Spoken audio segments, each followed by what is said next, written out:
I know the one thing that we all want, me included, that is a bit of freedom, like a bit of work-life balance. Am I right? Freedom not to feel stressed every second, freedom to have some time off and not work 6 days a week, freedom to enjoy the money that we work so hard to make. And the only way a salon gets there is to have a manager who leads. So you're not alone in trying to drive the business forward, because nobody wants to do life or do business alone. So today we're going to chat about why the manager piece is not only the missing piece, but it is the game changer in business for all of us. So if you ever feel like if the boss leaves, that's you are not there, that everything either grinds to a halt or everybody plays up. So you feel like you can't not be in the salon because you are the one that's holding everything together. And, business is better when I'm there. Or maybe stuff starts to fall through the cracks because you literally can't keep your eyeballs on everything. And then everybody, yourself included, is scrambling just to keep a little bit of sanity around here. Maybe everybody's stressed because of all the problems that exist in business, but they don't get sorted properly. And there's just not the capacity to do everything that needs to be done or all the problems to be fixed. Then we fail to recognize that we are, as a business owner, at capacity. And we just keep trying to do all the things. But if only we'd realize that we need help, because we often think that we can't afford a manager, or I don't have the right person on my team already to be a manager. Or maybe you actually have a manager and you hand the jobs or the responsibilities to the manager, but when they fail to follow through, the boss, that's you, jumps in and kind of does it anyway. And before you know it, the manager's got the title, got the pay, but you're the one that's still carrying the whole load, the whole responsibility, and maybe even doing all of the tasks. Nobody's winning in this scenario, certainly not you, and definitely not the manager either. So the answer actually is like, don't go it alone. Get the help that you need. And I think it's only in our industry that the owner, the CEO, thinks that they need to do everything for the business themselves. There are not many industries where the CEO, the founder, the business owner does all of the roles, and then you have the worker people, the income generating people, the people that serve the clients, like that's that group. And then there's the owner who's trying to do all of this stuff. And the problem is that we don't have many trained managers in our industry. I was going to say trained well managers, managers that are trained well, but I actually think we don't have a lot of managers trained at all. Like there's not a large contingent of salon managers floating around waiting to be hired. So I think the answer is that we just need to get started and start training them ourselves. The risk we run, or what we don't want to do, is dump the tasks or the expectations on our brand new manager who's had no experience, by the way. But instead, it's about empowering your manager, giving them the tools, the leadership tools, the management tools, the roadmap to success, and then actually back them up to lead rather than taking back all of the tasks and responsibilities. Because when we actually get into leadership and leadership inside of our business grows, profit flows and everybody gets more stability. Things start to calm because changes can happen fast. Problems can get solved quickly. And that means that ultimately people get paid better because they have or they can be in an environment to grow, like because we can remove the roadblocks. You get a calmer salon at the end. So I want to walk you through 3 things that you need to get right when it comes to choosing, picking, and establishing a leadership team inside of your business. The first point I want to make up is that actually you'll never catch up. I'm sure that you've noticed no matter how many early starts that you have or how late that you stay, your list as the CEO never gets shorter. It always gets longer than the hours that you have available. Clients want you, the team needs you, suppliers need to talk to you. Everybody just needs a piece of you. And for you, you're stuck being the glue that like holds everything together, like pieces all the bits together. And if you've ever caught yourself thinking, if I wasn't here, what would be happening right now?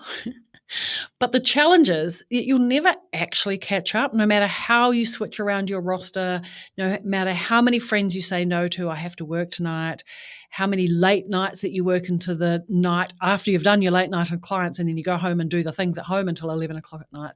Because it's not actually a time problem. And it's not that you're not taking the action or doing the work for the most part, probably. It's actually a Salon team problem. And it's a lack of leadership support that you have, or rather that you don't have.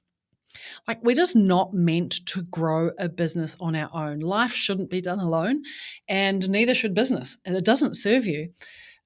Because you actually need someone who's going to run the day-to-day, because otherwise you're always going to be drowning in the day-to-day. So that's exactly why I created the Manager Readiness Scorecard, and it shows you exactly if you're ready to bring in the help that you need in a management role, or maybe it's actually build a full leadership team. Your business might be ready for that now, or if you've got some work to do first, and we're going to show you exactly what that is. So if you want to find out, I'm going to leave the link to the Manager Readiness Scorecard. I will leave it in the show notes of this episode, but actually it's on my website, www.salonownerscollective. It's in the link in my Insta bio. It's on all the places. You can't lose it. It's free. It only takes 3 minutes to do. So that's point number one, is are you ready for a manager? And probably the answer is yes, because you shouldn't be doing business alone. Point number two is, what are the 5 steps to hiring the right manager in the first place? So I just want to walk you through those, because I want you to be able to do that without blowing up your salon. So number one is decide if you're ready. Well, typically the first thing to think about is your salon doing less than, say, 8 or 10K a week in revenue? Well, then probably you're not there yet. And the goal for you is to build strong systems, good team performance habits, and nail being the good manager yourself first. Like, up-level yourself, be clear on the management strategies or the tools that you have in your own tool belt, because you can't teach someone else to be a great manager if you don't know how to do that yourself. So that is step number one. Decide if you're ready, and if you're not, it's time to focus on your own management and leadership strategies first. Have a full tool belt. Number two is use the scorecard. Like, don't guess. The Manager Readiness Scorecard will show you if you're ready. Like, it's not a guessing game. Just go through it. It's about 3 minutes. And it will tell you if, like, hiring a manager now will actually add to the chaos, not take it away. It's in the Insta bio. Go and do that. It's a 3-minute task. It won't take you long. So next, step 3 is recruit smart. Like, recruit well. First of all, look inside your team and outside of your walls. Like, put the job out there. You can't sell a secret. People don't know that you're looking for a manager if you're not talking about it, promoting it. Nobody else is going to spread the word more than you will. So don't limit yourself. You want to create a full recruitment and application process, even if you're selecting from within your existing team. Like, put it out there. Just because they already work for you doesn't mean that they shouldn't have to apply, show that they want it, and compete against other candidates that you may or may not think are suitable. But you want to see that people want it, and you never know who might walk through your door, might just be the perfect person. Step number 4 is onboard and train them. Like, a sure-fail way to manage a manager is to hand them a few tasks, throw them to the wolves, cross your fingers and go, oh my God, I hope I picked the right one. Like, manager isn't a plug and play. They need coaching, they need clarity, they need your support, they need the strategies, they need the stuff in their tool belt to know how to tackle people, have hard conversations, run meetings, run the huddles in the morning things. Make a plan. Teach them what you know. Put them in the Motivating Managers program. We run a program for exactly this reason, because most owners, probably like you, weren't taught to be managers of another salon, or even to be a manager of your own business in the first instance. So it's hard enough for ourselves to work out what we should be doing, let alone installing those strategies inside the head of our new manager. Put them into a manager's program, and help them succeed, because if they succeed, you succeed, and then you're not at risk of stealing back their job from them and then having to pay them for a manager's job and then they're actually not doing it. Step number 5 is get really clear on the roles. Like your role is the salon CEO, and their role is and should be daily operations. Lead the team, the clients, the day-to-day, open, shut, all of those things. Like the clearer you both are, the faster the salon grows and that you get it back into momentum. And the least likely it will be that you'll take back some of the jobs that you've tried to delegate to them in the first place. And that's it. That's the 5 steps. I want to spend a moment. Point number 3 really is about becoming a power combo, the CEO versus the manager, and get clear on the roles, because the clearer you are, the better the two of you will perform and come together a bit like, it's a bit like a marriage, really. It is a partnership. And the boss and the manager, the CEO and the manager need to be on the same page, because whatever the relationship is with your manager, it'll create a ripple. That relationship will ripple through the whole team. And you want that relationship to be on the same page, tight as anything, and that you're both working towards a common goal. And you need to trust that your manager is on your page, and the manager actually needs to trust that you've got her back, because she's going to screw up sometimes. She's not going to get it right, and she needs to know that you're going to give her positive feedback and a redirecting feedback, because she's going to screw up and she needs to know that she screwed up and she needs to know how to do it better. So your manager should be able to shift the business at least 3x what you pay her. Like we expect that from any income generating team member, and whether they're fully income generating, whether they're half and half, or whether they're fully not income generating and they're running the business from the front of house or wherever that is, you need to know that you're going to get a return on that investment. And the number one reason that you should have a manager is to remove you as the growth bottleneck. So you can work on growth, so you can make or create new opportunities for the business. You can upgrade systems, do better marketing, improve your one-on-ones, get into what I call IGA, income generating activity. So their job is to keep daily operations running smoothly so you can get back into growth. Like that is the job. So if the CEO's job is big picture, the manager is day to day. If the CEO's job is to set Salon vision in the direction of the business, then the manager's job is to execute on that vision daily. If the CEO's job is to drive growth and strategy, then the manager's job is to lead the team performance, make sure that the team are performing as they should. If your job as the Salon CEO is to prioritize profit, manage cash flow, then the manager's task is to manage schedules and stock and all of those daily operational tasks. If your job as the CEO is to build systems and structure, then the job of the manager is to solve daily problems, the shit that comes up. If your role as the CEO is to coach the leaders, do the all-team meeting, then the manager's job is to coach the team in one-on-ones, run the morning huddles, and make sure everybody is connected. She needs to coach the team, and you coach her and the leaders and run the all-team meeting. If your job is to focus on marketing, scaling, growing, attracting new clients, then her focus is on operations and consistent operations, like just showing up consistently every day to make sure that the business runs consistently. And last but not least, if you step into your role as the CEO, then her job is to free the CEO from being the bottleneck. That's you. Don't be the bottleneck. She's there to free you up. That is the task.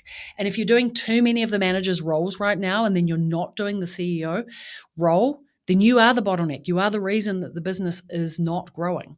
You are the problem. But the great thing is, you're also the solution. The final step really is like, which role should I employ first?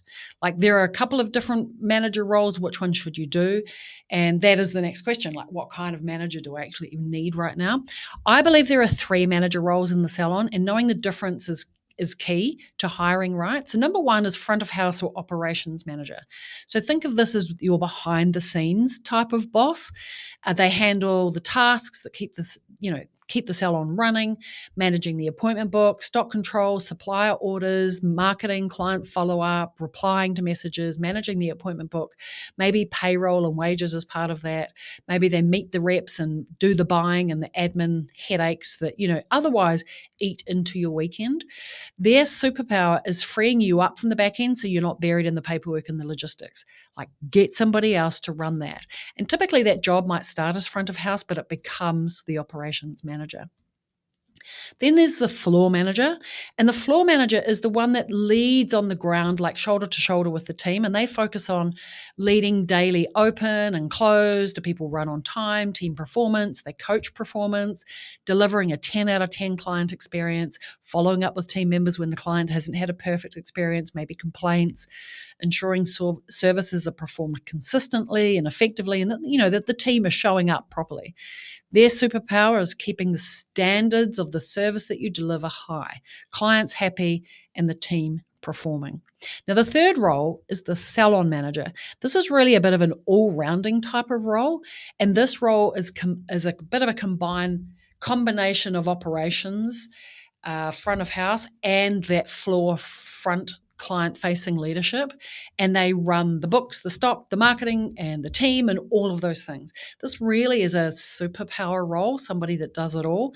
And usually these people are hard to find because typically you might be that person who could do all of the things, but you literally can't. So we've got to be careful that we don't try to find a unicorn and throw them into doing everything while we go sit on the beach with a cocktail. This is a big job, and it's typically too big for one person for long term if the business gets big, especially if you have expectations that they'll be contributing to revenue like serving clients. Because if you can't do that, then don't expect that from them. So the next question is which role should you hire for first? Most CEOs don't hire that one unicorn who does everything. That's really a work towards, or it might be a middle ground. While the business is small, someone can do everything. But as the business gets big, then those roles need to shift. And so your very first starting place should be the role that you don't love to do first. What is the one side of the business that you love most? Are you a bit more introverted and like systems and processes, or are you extroverted and want to be out with the people? And maybe you still want to be doing the hair and the skin and being with the clients. So hire for the side of the business that you love the least. So you get to stay in your love zone, the stuff that you like to do. So if you love the team side, you love to be on the floor, hire an ops manager, or at least start someone at front of house. When my business was small and in those first, I think 2 to 5 years, I actually hired my sister to be the ops manager. She was positioned from the desk, but she did the stock and the payroll and all of those tasks that I chose not to do because at the time I found it really hard to find good quality team members, and I was the good quality team member who could perform with clients, and so she ran the back end for me. But maybe you're more of a systems person, you like to be positioned at the desk, then you want to find a floor manager who can run out the front from day to day. And as the salon grows towards the $1 million mark, you'll probably need to cover both those roles, one floor manager and one ops manager. That combination really is perfect. And then beyond the $1 million, you probably need to start building your leadership team and adding even an additional dedicated training and development role potentially. So hiring the right manager, or any manager for that matter, isn't really about plugging a hole. It's about designing a leadership structure that's going to grow with you as the business grows. So start small. First, choose the role that's going to free you up your time and your energy, and then scale and layer in leadership as you start to develop and as your role starts to change as the business grows. So you can focus on growth, profit, and building systems so the business runs without you. Not necessarily so you can go and, go to the gym 7 times a week, but that it runs next to you, not because you're propping it up. So, is your salon ready to hire a salon manager, or are you hiring too soon? Here's my invitation for you to discover if your salon is ready, if you're ready, and if your hiring would cost you more in time, money, and sanity right now, or whether now is the perfect time to do that. I've put together a 3-minute diagnostic for you so you can see where your salon sits on the leadership ladder, get your personalized next step for growth, and whether to hire now or hold off until the business starts to scale a little bit more. It's 100% free. You'll get your results instantly. I hope this has been useful and there's been some takeaways and you have a little bit more clarity around what the next step is. And in the meantime, ciao for now. I look forward to seeing you same time, same place next week on the podcast. Ciao.